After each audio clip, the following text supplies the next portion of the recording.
Hi, I'm Rick Ellis. I'm the founder and sole employee of AllYourScreens.com.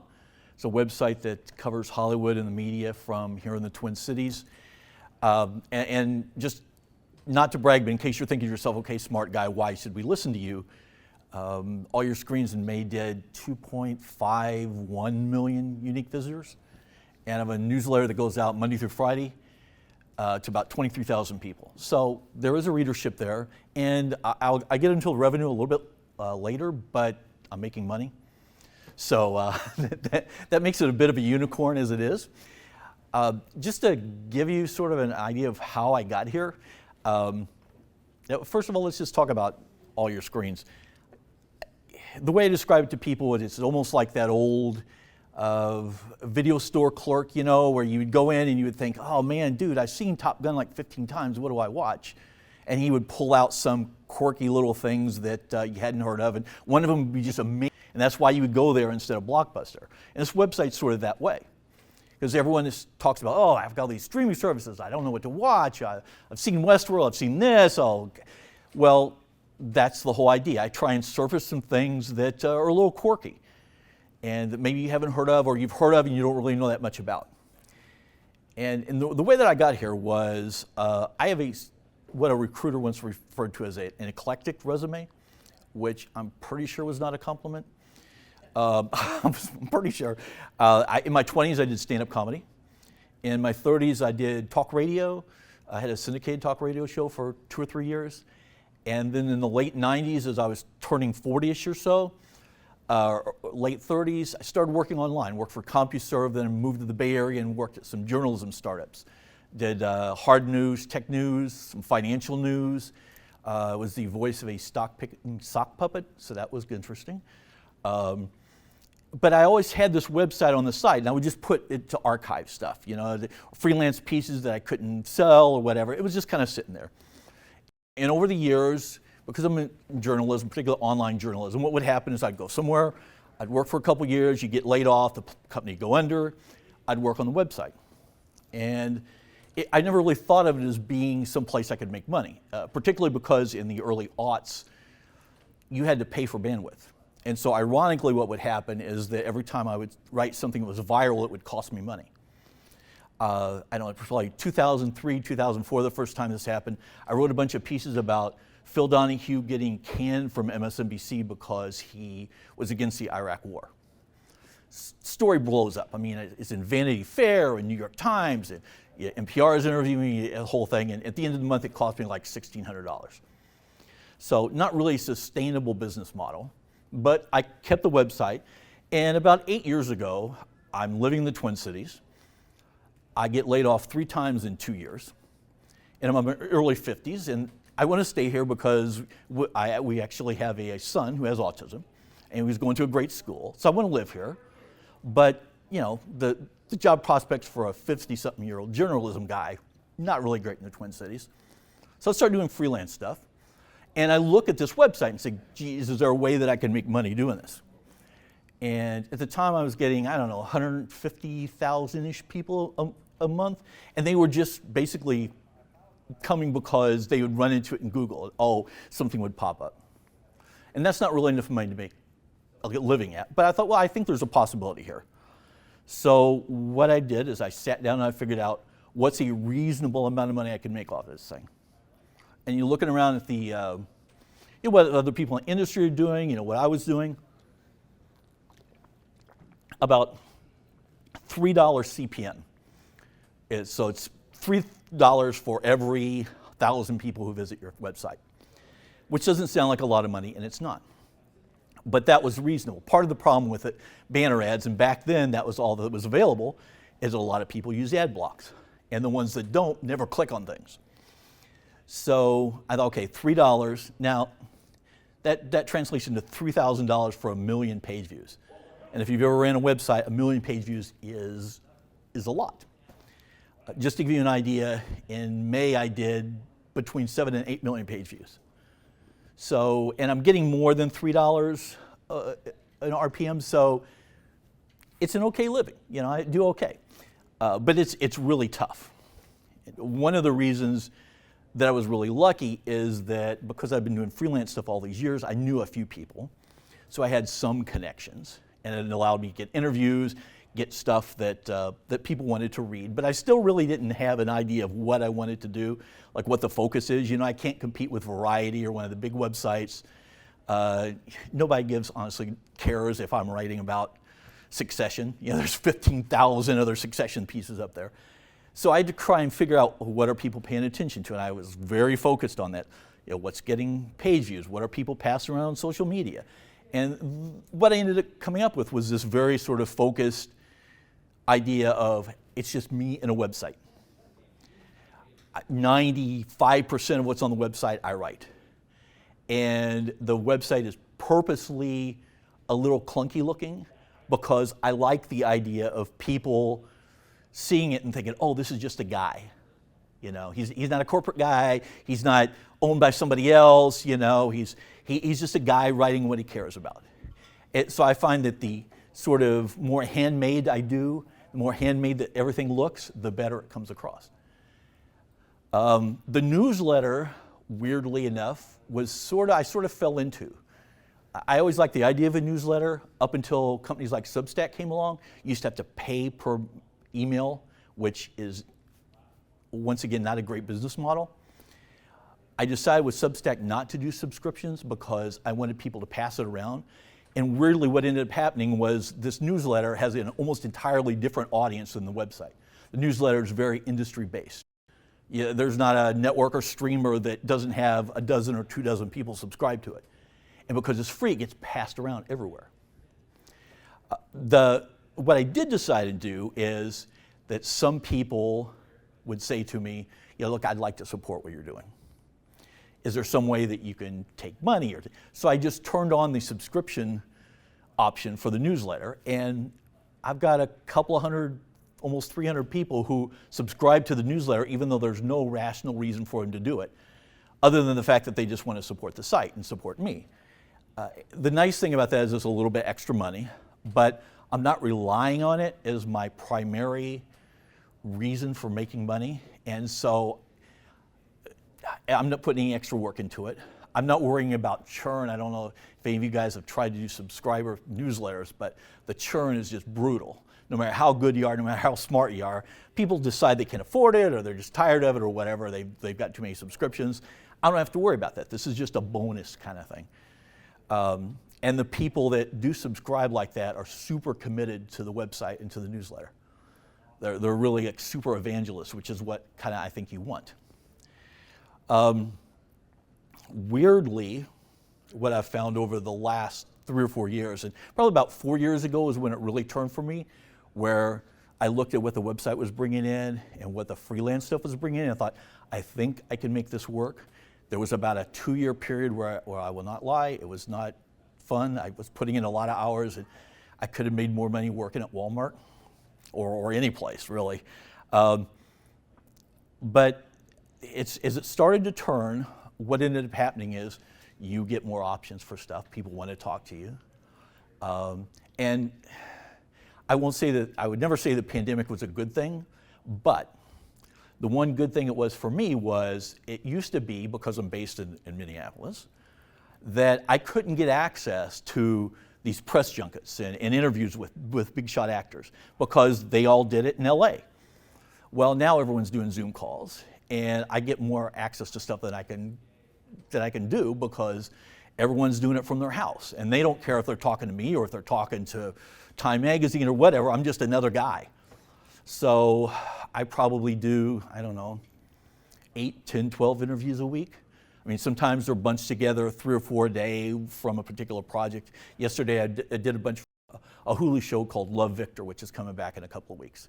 So I did like 4 interviews back to back with cast members. So that has really opened up my possibilities here. Now that the pandemic's a little better anyway, I'm starting to do some trips. Some TV festivals are starting to open up. I'm a member of the TCA, the Television Critics Association. Twice a year, they have this thing in Pasadena where they have networks come in and do panels, and you spend like 2 weeks listening to people and interviewing people. And they're doing the first live one in July. So I'm going to go and do that. But for the most part, I work from here. And it's really great. I mean, it's a little weird. The odd aspect is that no one here knows who the hell I am because I don't really have a local audience. You know, if I go to the TCA stuff, if I talk to industry people in LA or New York, oh yeah, I read your stuff, blah, blah, blah, blah. Here, nothing, which is weird. But it's sort of the function of, I know, like, my audience is probably 65, 70% US. The other audience is mostly from the UK, Europe, and Australia, New Zealand, some Canadian. So it's a really sort of international audience. The audience from the Twin Cities is fairly minuscule. I would say maybe 1%. And that's just a function of what I think I'm writing about. And by the way, feel free to ask any questions if, you know, if you come up with any, because I'm really not quite sure what would be of interest to people specifically. I will sort of talk about maybe some of my lessons that I've learned along the way, and Lord knows I've made every stupid one along the way. For instance, my website uses Joomla as the CMS. Now, my thought was, when I did this, well, I know Joomla already. And a lot of WordPress sites sort of look the same, especially media sites. So Joomla site will look different. What I didn't anticipate was there's a really bad learning curve, and I don't really have a tech person. I have someone on call in case there's a big disaster, but it's a little clunky. So sometimes I run into problems that I had not anticipated. In retrospect, I don't know if I would have done that, but that's, you know, one of the things you deal with. I think the most important thing, if you're running a website like this and you're trying to get an audience, you need to make your own trends. You know, you don't want to be chasing page views. You don't want to be BuzzFeed, right? I mean, BuzzFeed's got 100 and something million people a month, and they can't make money because they're chasing these clicks. You know, it's like, hey, you know, Amber Heard, let's do some slideshows about Amber through the years, blah, blah, blah, blah. And some people will click into it, but people could give a crap about the website. And you don't want that. If you have a small website and you're trying to make money and have a loyal audience, you want to have a point of view.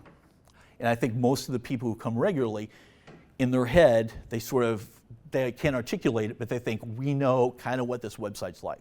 We know what the point of view is of it. And so I didn't write one word about Amber Heard. Not one word. Because number one, I wasn't interested in it, and number two, why? I would much rather write about things that I think would be of interest to my readers. And that really sort of ties in the whole idea of you need to know who your audience is, and you need to know why they're there. And some of that I've done with some surveys. Some of it is just paying attention to the demographics, paying attention to what people read. You know, I'll do heat maps so that I can see where people are going on the website, and you start to see, oh, the people who are interested in this are also interested in this. Maybe I should, you know, do a little bit more of this stuff. You don't want to over-obsess about it, but it's important. If you're dealing with a small audience, you want to serve them as best as you possibly can. This is sort of you have to come to terms with being an idiot. I mean, you're going to be stupid, all right? Particularly if it's just you. You're going to do stupid stuff, you're going to say stupid stuff, you're going to make strategic decisions that are horribly wrong, and you have to just deal with that. You know, you can't obsess about anything because it will drive you nuts and it will distract you. And believe me, I get as distracted as anybody about this, but it's just one of those things of you make a mistake and you look at it and go, okay, what did I do wrong? How can I not do this particular stupid thing again? And then just keep going. Use it as a learning experience, but because I probably write, well, let's see, newsletter 12 to 1,600 words a day. So that's times 5. I probably do 40-ish thousand words a month, or a week, which is a lot. It's just it's like writing a novella every week. So I don't have a lot of time to obsess about my mistakes, or, oh, why did I do that, or why didn't I cover that particular show? I just note it and move on because I don't have time to think about it. Now, I mean, I could have someone come in and help me.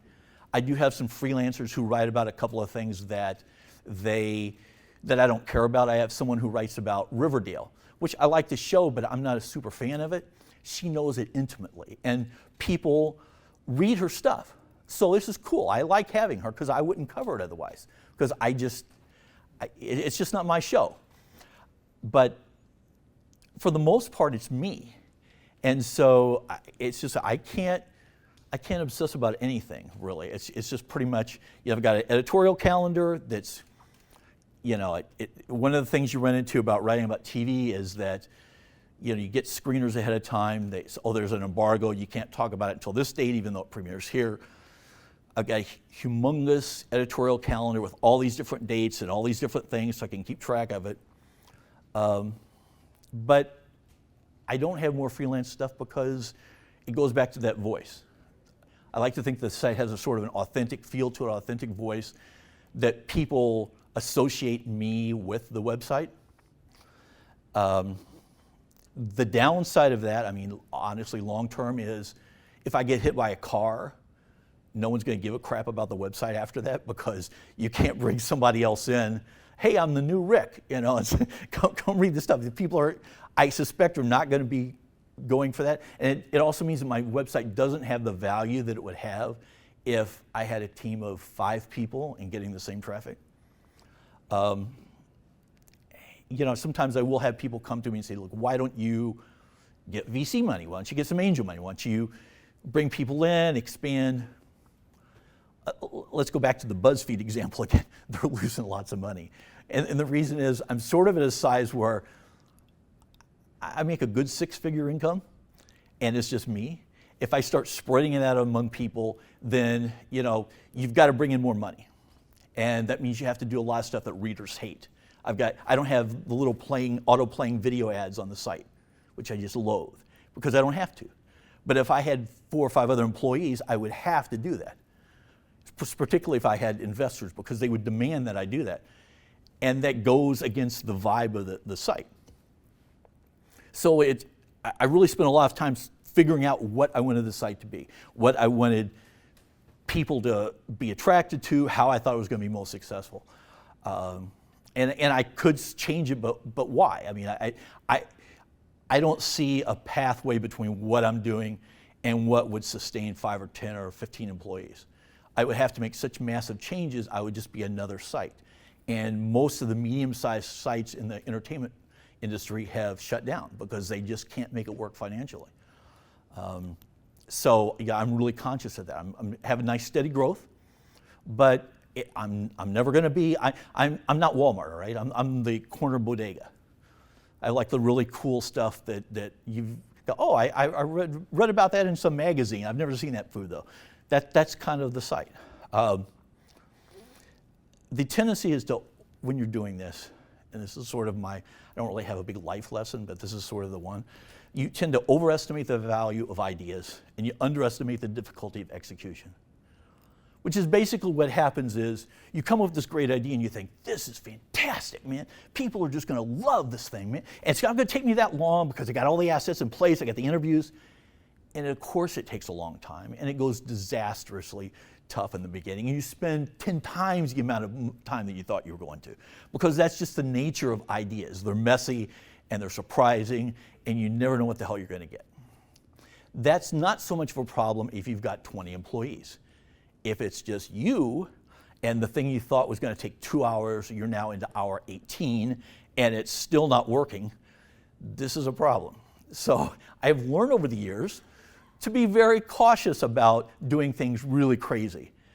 I tend to save them for times when I know I'm going to have a little extra time, the holidays, if it's something really crazy, like I'm in the middle of updating my website, having someone do it. And I've been arguing with the person because they keep trying to make it all fancy. It's like, no, I just need the back end to work better because it's almost impossible to find stuff on search, or it's just very clunky. I want the back end done, I don't want the front end done. But I'm not going to deal with that until the 4th of July weekend where I'm going to switch things over, because I know it's going to go horribly. It just will. Every time I've ever updated the templates and stuff, something goes wrong. So you do it at a time which is slow, and hopefully fewer people are looking at it, and you can blame it on the holiday gremlins. Trying to think of what else here. I mean, online journalism has a reputation as being something you don't make money at. And honestly, there's a reason for that, because most times you don't make money. And I won't claim I'm super smart about this. I sort of fell into some stuff. I had some experience over the years where I knew some people. I'm someone who can write things really quick. So I can write up news pieces, I can do interviews. I have technology which really helps a lot. I was mentioning Zoom call interviews. I have this process down where they do the Zoom call. A lot of times it's done by a PR firm. They record the Zoom call for me, they make it all nice and pretty. I record an audio version of it, run it through Otter, which is an automated transcription service. It's not perfect, but it gets it close enough that I can deal with it really quickly, so that I have a print version of it ready when the video shows up. It's really quick, it's really easy. I've got a lot of processes like that to make my life easier, but it's, once again, just a learning process. You know, I went through probably 4 or 5 different transcription services, and you know, some of them better than others, and I didn't want to spend the money to pay someone, a human, to do it, because it's, you know, $1 or $2 a minute, and if you're doing, you know, 300 minutes of interviews a week, that's a lot of money. And the automated thing works fine. Usually I can clean up an interview in, I don't know, half hour, 45 minutes. So it's worth it for me. You know, I do sort of, one thing that I'm trying to figure out is this whole idea of what to watch and a way of making it easier for people, you know, because I get that question a lot. Been doing a lot of radio recently, like morning shows. And sort of the gimmick that they do is they have me come on and people call up and say, I like Stranger Things and I like this, what should I watch? And that's the gimmick. You name 3 things that you watch and I'll find 3 things to suggest to you, which is a lot of fun for me. I haven't figured out how to sort of translate that to the website, how to do it in a way where, you know, other than, oh, send me an email, which is just super clunky and it's not very personalized, and they would assume an intern's doing it. I'd love to be able to figure out how to make that work, and I haven't gotten to that point yet. That's sort of the biggest challenge for me right now. The other challenge is I'd like to get a little bit more press locally, and for someone who obviously likes to talk and has been a journalist, I'm really bad at pitching my story to people. So I haven't quite figured that part out either. But it's interesting. I will say that, you know, the biggest learning thing for me in all of this is just to not get discouraged, which sounds really stupid. It's like one of those things that you buy at Michael's. Don't let the world shut you down or whatever. But really, it is that, because it's brutal, this pace, and doing this stuff, and it can seem like you're on a production line, and you're just cranking it out, and if you let yourself get down, you get distracted, and then you're screwed, because people come to the website, they expect stuff every day, and if they're not getting it, they won't come back. And so I have to be conscious of that and not letting that sort of distract me. And I guess before I talk anymore, does anybody have any questions, anything that doesn't make sense to them? Or Rick? Yeah, sure. How do you decide what to write, what to cover, which show? It's sort of a combination of things. Partly, it's stuff that I like to watch, but that's not the primary thing. I sort of look at it and decide, okay, what are the super big shows? Maybe I have to cover that just a little bit because people expect it, but what are sort of the second tier shows? What's the stuff like, you know, The Boys premiered yesterday on Amazon. Everyone's writing about The Boys, and I like the show, but once again, everyone's writing about it. And I get a fair amount of traffic through search, so people are never going to find my stuff. It's going to be in page 14, and no one's ever going to look that far. So the trick is to find something that has enough of an audience that I can make some money and people are interested, but not so much of an audience that a big site is going to cover it. So when you go and look for it in Google, it's going to be on the first page. So, which sounds really manipulative, I guess, maybe, or cold-blooded. But yeah, and you know, if it's something, even if it's super popular, and it's not something I'm interested in, I still won't write about it because I have to be passionate. I mean, I think that sort of is part of the attraction. People look at it and go, wow, this guy. I grew up reading rock critics. And I always responded to that sort of, you know, that crazed 70s. Lester Bangs, when I was in high school, was like my favorite guy. Who, I don't know, if you've never had a chance to read his stuff, you really should. And he inserted himself into every review. And I will admit that I have a bad tendency of doing that. And when I did freelance stuff for big sites, they always yelled at me when I did it. But that's the stuff also that people respond to on the site. So it's really a balancing act. I hope that answered your question. Sure. What mix of paid articles or paid writing is there versus ad revenue? What do you mean mix what? So somebody pays you, a PR Yeah. firm pays you to review this show or pays Yeah. you to write about this with sort of the implied idea that it's promotional. I mean, you're still doing Yeah. a review because you're you, but it's promotional. I can count on one hand the times that someone's paid me to do something like that. I mean, it's almost all, this is something I will watch. They provide this stuff. The last time that I did that, Bravo paid me to write about a show. And I started every week writing about the fact, look, Bravo's paying me to do this, so let's see what we think. And because I was really upfront about it. And it turned out to be kind of funny. And Bravo thought it was funny too, even though I kept trashing the show every week. But it really is, you know, the ads are there. That's the primary way I make money. I sell an ad in every issue of the free newsletter. So there's money there. There's the subscriptions from that. I do sometimes get sponsored stuff, and that's less. I don't do tons of that either, but matter of fact, I used to do a thing with Best Buy where, you know, hey, we've got this piece of technology, why don't you write about it? And those pieces do okay, and the money was okay, but it wasn't ultimately something that moved the dial for me. Hopefully that sort of answers it. It's the danger you run into is if you write enough stuff that people don't care about, they quit coming, and then you are broke.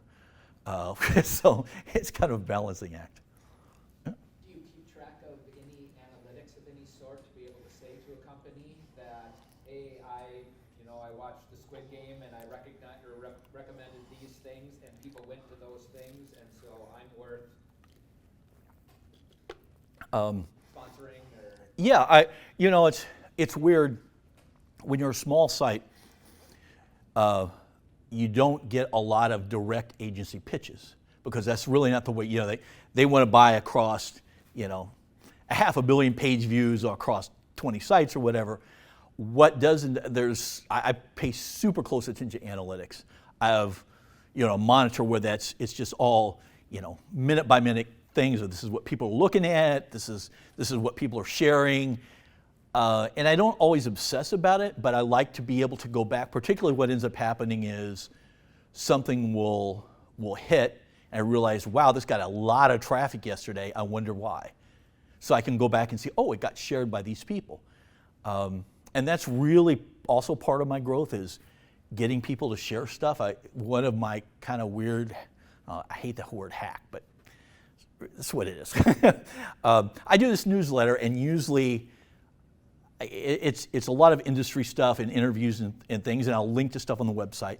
But I started adding this tweet of the day, which was usually some dumbass tweet that somebody would put up. And it is. It's like some funny thing. Sometimes it's TV related, sometimes it's not. And I started making sure that when I shared it on social media, I would point out to the person, hey, I shared your tweet, which seems obvious, but it didn't occur to me for a while. And that has brought tons of analytics. And something else which has worked really well, Substack started this thing, recommendations, where you can say, I want to recommend this site. And so I recommended a few other Substacks, And I've gotten a couple emails in the last week or two from people saying, hey, thanks, I got 100 subscriptions, because Substack will tell you where they come from. And so that sort of falls into that. If someone comes to me and says, how much traffic are you getting from the UK? We have this UK show, I can tell them that. Sort of as adjacent to this, ironically, one of my problems with advertisers has been because I write about sometimes stuff internationally, ad networks other than Google would give me grief because they would look at it and say, why last month did you get 15% of your traffic from Thailand? It's got to be a scam. And I would pull the analytics and show to them, no, it's because almost all the traffic came from this review of this Thai show that was coming up on Netflix. It's one of the challenges of a global industry that people really haven't figured out yet. It's like you mentioned Squid Game. I tried ahead of time to get screeners of Squid Game. And Netflix, none of the networks are set up to share stuff that gets made in other countries. They're just not, there's South Korean publicists who none of them speak English, but it's just not set up that way. And so one of my ongoing fights with people is, I love stuff that's made internationally. Allow me to figure out a way to review this stuff ahead of time, because the most read wave of reviews is the day that it premieres. Because people are online, it's like, oh, I saw this thing pop up on my queue, what the hell's that? And they look it up. And particularly with international stuff, a lot of times I have the only review out there that first day. It's not until 3 or 4 or 5 days later when it hits the Netflix top 10 list that the other major sites will go, hey, maybe we should write about this. And I've already got 90% of my traffic from that. So that's not a problem specific to being in the Twin Cities. It's a problem specific to, it's a global industry now, and people haven't figured out how to make that work. I mean, just specifically, Netflix is laying off people because they're hiring more people on the international side. They see that's going to be their business, but they don't have a way to promote the international stuff here, which is fairly insane.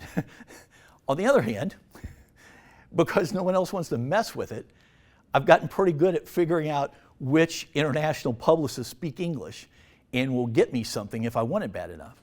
And no one else bothers with it because it's such a pain in the ass. And so then that once again gives me that thing of, oh, this Italian show premiered today. I'm the only person in the US who reviewed it. So that's a real big part of my traffic right now. It's not all of it. It's not even the majority, but it's a noticeable niche. It's a third probably of just those, and it goes back to that, I'm the corner store. I'm the quirky guy. And it all kind of fits into that. And I will get emails from people basically saying, I had no idea what the hell this show was until I read your thing. You thought about starting a podcast and trying to monetize a podcast, like say Joe Rogan or some film critic maybe? I did a podcast like 10 years ago for a while. I mean, obviously I like to talk. It's not a problem. The difficulty for me is partly time. Partly I like to have someone to push against on a podcast and finding the right, that's why I love talk radio. I love getting calls. I mean, if someone said to me tomorrow, hey, I got a talk radio job for you, if I could fit in, I'd totally do it. I loved it. The podcast thing is harder. It's also really tough to make any kind of money for the amount of time that I'd have to spend on it. I've had a couple people come to me and say, hey, would you like to do a podcast? And the ego part of me likes the idea. I don't know. I'm not sure that it would financially make sense to me, and I don't know that it would expand my audience enough. And I could totally be wrong. Once again, going back to the stupid decisions, I could be totally wrong about that. But that's sort of my decision making on that right now. Anybody else? And then. It seems like, so your goal is to get everybody to your page, right? So you talked about Substack, how about Medium? Do you use other distribution channels to get people to come to your page? And then tied to that, the social, it looks like you're using Twitter, but do you do anything on YouTube? Because you're covering a visual medium. I'll start the last part first. The challenge with YouTube is if you're going to, and I do have a YouTube channel, but it doesn't have that many subscribers, maybe 5,000, something like that. You can't put up official trailers and stuff because, well, you can, but you don't make any money off of it because copyright's claimed by whoever does it. So you have to figure out some bit of original video that you can monetize against. What I've started doing is with these Zoom interviews, I just post them. And so it does bring in some stuff. It's like I use TikTok as a personal thing. I don't have a TikTok AllYourScreens channel because honestly I don't have the face for TikTok. I mean, I'm an old guy, you know. No one on TikTok gives a crap about what I'm going to say. Well, I know there are some, but I will say that. Yeah, that's true. I have seen some older guys. I just I remain skeptical that I would come across well on TikTok, and that's probably more a personal feeling of mine than anything else because, you know, my impression when I see myself on videos generally, can you make me not look like that? So that's a challenging attitude to have on TikTok when you go into a thing. I really hate how I look. Please watch me. So I play around. Yeah. Just a thought. You were talking about get 3 recommendations, or here's 3 shows you like, and we'll recommend something to watch. Couldn't you just use IMDb's already great system for that? Just scrape the answers from there, and you can serve them up on your site. It'd be a quick, cheap way of getting that information. Yeah, I mean, I've thought about that, and there are a couple of other smaller recommendation engines. It really gets back to the personalized side of it. It's like I really go out of my way not to use something that people go, oh, this is just a piece of technology. Because what I lose in functionality, I think I gain in just people going, oh, this is just a guy. And that's I found a really powerful message for people, is just, oh, this is just a guy in his basement writing about television and stuff. And even though you'll see I interview a lot of people, network heads, a lot of executives who are more than willing to come on, still the overall idea is it's just a guy. And I've really sort of been able to monetize that really well. So I've tried a couple things in the past and they didn't get used a lot, and I think that was really why. People just sort of looked at it like, you know, they're so used to these computerized recommendations of things getting pushed to them that it just didn't, there wasn't the engagement there that I needed. So I think I'm probably pretty close to, but yeah, I think I'm pretty close to when I'm supposed to get out of here, so. In this particular medium, what you're writing about, getting screeners and advanced copies is game changer because obviously you can have stuff ready to go like the day something comes out. Yeah. Getting screeners when you are just getting started or have a smaller website can obviously be a little bit more challenging. I'm just curious if you have any advice or thoughts on how you've successfully navigated that, you know, getting a hold of the right publicist, getting screener copies, etc. You know, what has that looked like for you in the past, and how have you successfully navigated that? To a certain extent, I was lucky because I've been doing freelance stuff for a long time.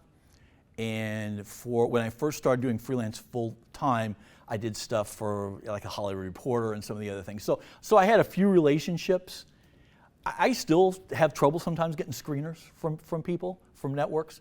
Some people, HBO Max, the execs there just freaking hate me because I wrote something about a year ago that they really, really did not like. All totally true, but they make me jump through these hoops now rather than sending out screeners automatically. I have to contact the publicist and please send this to me. But so it doesn't matter where you're on the spectrum, it's really difficult.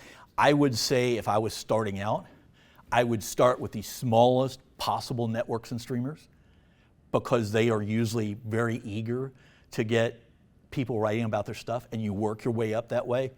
Use those reviews, use that access as a way to get the next level up. And don't start with HBO first. If you're writing about horror, you go to Shudder, you go to some of the smaller horror streamers. If you're writing about food stuff, you don't go automatically to the Food Network. You go to some of the smaller food, because I get pitch stuff all the time from smaller streamers that honestly I could care less about. I mean, it's fine stuff, but it's just like, and they're so eager to have people write about it that you will get people. And also just don't get discouraged, because publicists are overworked. Sometimes they're not as nice as they should be, because they're dealing with people yelling at them all the time.